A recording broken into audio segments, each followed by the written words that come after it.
Hello everyone, welcome back to another video. Uh, Recently the community's been talking about the changes to Spiral Abyss and how this rotation feels and kind of the steady progression of how the Abyss has gotten more and more difficult over time, and whether that's a good or bad thing. So I thought we'd just go over that. Um, so just a quick rundown, if you haven't done the Abyss for a long period of time or aren't really into it. Over time, the abysses slowly got more and more difficult, not necessarily in terms of the actual challenge, but more or less just in how much DPS is required to clear. Um, I believe on the Kaching Mains podcasts, a lot of times over on like 1010's YouTube channel, they have occasionally will bring up a graph. Sorry, I can't. I'll try to find it before this video, but I couldn't get like a timestamp or whatever, where essentially they have listed out how much DPS is required to clear each floor, and it has been going up over time, which isn't necessarily a bad thing. But this does necessarily bring up an issue of like a difficulty in the abyss and some of the changes that they've made that are good and some of the bad changes going forward, but also just kind of the worry that newer players are going to be left behind. Um, Obviously, for experienced players, the changes in Abyss aren't generally too bad unless you are kind of just barely on the edge. Like, it still only took me maybe 2 or 3 resets to clear this Abyss um, at most, but that I am very much not in the norm. I have meta teams built, and despite, I don't really have that many 5-star weapons. I just kind of have the one Homa for my main character, but besides that, like, my characters are still really well built, and I still play very much meta teams, so um, it's been different for me. So let's kind of talk about the difficulty that has kind of was added this abyss, and let's talk about like why I think the difficulty being added isn't necessarily a bad thing, but the way they're going about it is generally awful, or can be seen as semi kind of bad. So the main thing that people talk about is we have this floor here now with triple Magukenki, and as of I think it was like 4 abysses ago, they started putting Magukenkis in the abyss. But I am actually of the opinion that despite the fact that this triple Magukenki looks a lot scarier, this is way easier than the single Magukenki. But we'll get into that when we talk about how some of the floors in the abyss are awfully designed and some of them are perfectly fine. And you also have these wolves now being added to the abyss, which again are pretty awful. For a different design reason, and you also have previously on floor 11, you have the where is it? Or one of these? Oh, here we go. These specters. So the increase in DPS requirement for the Abyss isn't necessarily a bad thing, as the Abyss is kind of our current end game. It's the only thing for us to do, so it's kind of okay if it takes you a couple resets, if it takes you a while to perfect it. My kind of problem with the current state of Abyss is that they don't necessarily seem to be adding as much hard floors as they seem to be adding annoying floors. So the previous Abyss, if you remember, had double mechanical array setups on with a Rune Guard or Grader or Hunter on previous floor 12.3, and this is actually, in my opinion, relatively well designed because despite having a very high DPS requirement, still very much achievable by most teams, but kind of just barely on the bleeding edge. But the important part was, hey, you need a little bit of know how to group them correctly and dodge some of their attacks. This is kind of the difficulty that I think is fine when you have to use some game mechanics to manipulate the mobs to, get them together. The difficulty I don't like is kind of what they did when they add the stuff like the Magukenki and stuff like these wolves and stuff like the specters, which is just bad design, is that they just have so much downtime that you can't DPS. It artificially increases like the difficulty without actually making it more difficult because you're just sitting there waiting for them to play animations. Like, this is why the triple Magukenki, in my opinion, isn't as bad as the single one, because the single Magukenki has 20 seconds in the beginning of downtime and then has an invulnerability phase at 66% HP. So you waste half a minute of like the 2 minutes you have on the fight just waiting for animations to play. It's so stupid. And I think stuff like this, the wolves too, they have long death animations, so it takes a while for the next wave to spawn. A lot of times they'll teleport away and then they'll do their attack, which wastes time. And the mimics as well, the sprites, whenever they blow up, it takes time for that detonation to happen. So that's just more wasted time. I think it's fine.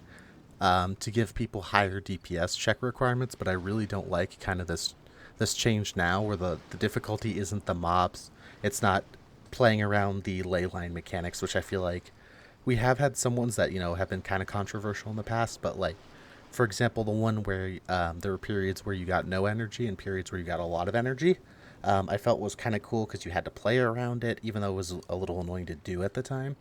Looking back on that, I much prefer a mechanic like that than just the stuff we have now with like the wolves and the specters, where it's just like, hey, you have 3 minutes to clear this floor. Oh no, sorry, you actually have 2 minutes 30 seconds because of animations that have to play.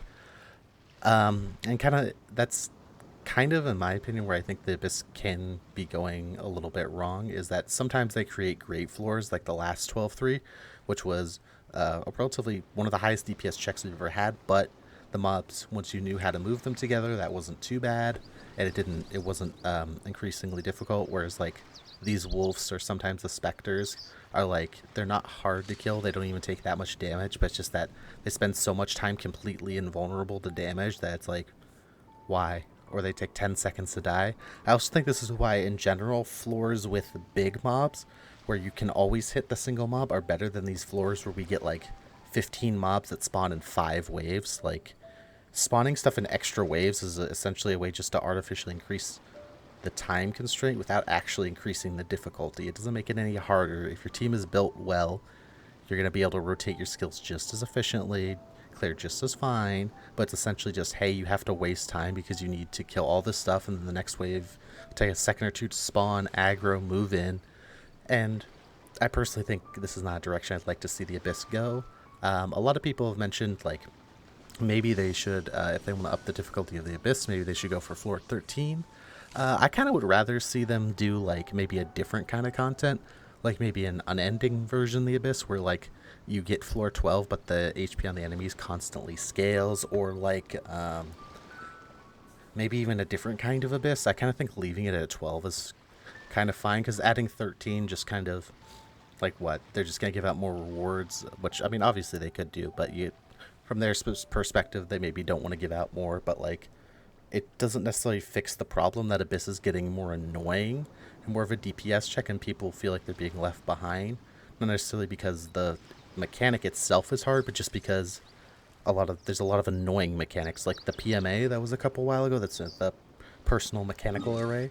This boss down here in Inazuma wasn't an Abyss like a while ago.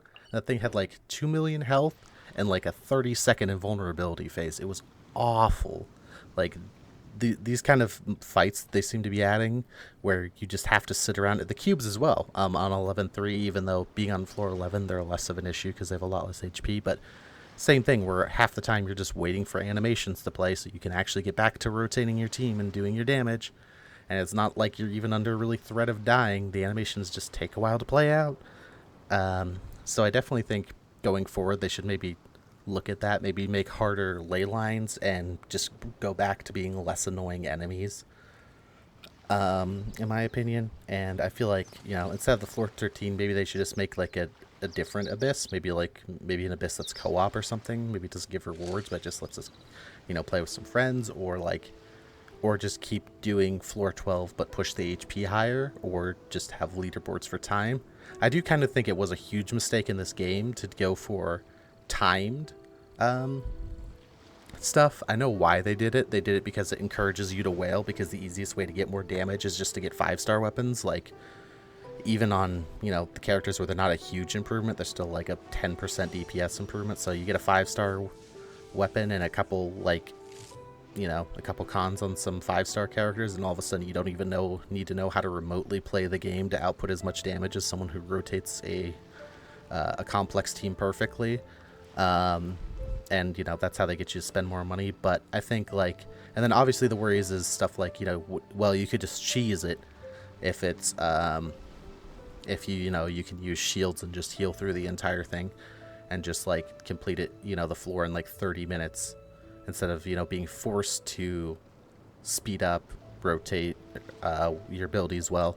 But it's like it's essentially going to be cheesable on either end. It's either cheesable by playing super defensive and spending 40 minutes on the floor, or it's going to be cheesable with your credit card. So I know why as a business it makes sense to have it cheesable with the credit card, but come on, like the and if you remove the timer, you could make the bosses a lot more deadly, force you to dodge, and you could have them have these intermission phases where maybe, they're dropping rocks from the ceiling or something. You have to dodge them, or they're like a one hit or something. Like, there's a lot of stuff they could do if they weren't necessarily so limited by the fact that there's a timer, and because of the timer, that means anything that's a phase mechanic, anything that's invulnerability, any long animations, just feels absolutely awful to play from a design perspective. But this is kind of just my thoughts about the state of Abyss going forward. I still really like it. I still wish we had more in-game content, more stuff like it. But I definitely think that Abyss kind of has turned into a point where, it says you have 3 minutes to clear this for, but you actually have 2 minutes 30 seconds because you need to wait for animations to play and bosses and stuff to spawn and all this annoying stuff. Where the difficulty is being kind of artificially inflated instead of naturally inflated. It's like the equivalent of like in an MMO, if the raid difficulty is higher, all it means is the boss has 10% more HP, nothing else changes.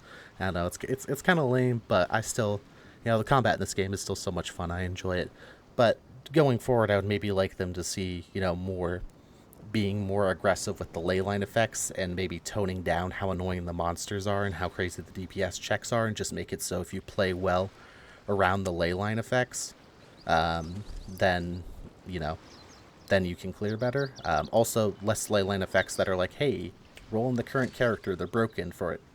Like, or not ley line, sorry, the Abyss effect is normally the one that's heavily favored towards the current character. I get it. You gotta sell stuff, but like, if you're not gonna give us a ley line, also as well, no ley lines that are only downsides, like no corrosion. Like, if there's corrosion, there also needs to be like healing you do causes a shockwave around you. Like, there can't just be negatives. There has to be positives for having the negatives, or else it feels bad. Or if you want to keep this, the ley line being normal, then get rid of some of these characters, like these wolves that have freaking 10 minutes of animation, or 10, 20 seconds of animations, and go back to just like the ruined characters that you just had to know how to manipulate the mobs well, and you had good clears. But thank you for listening. I'd love to hear if you have any thoughts about this in the comments, and I hope you have a great day.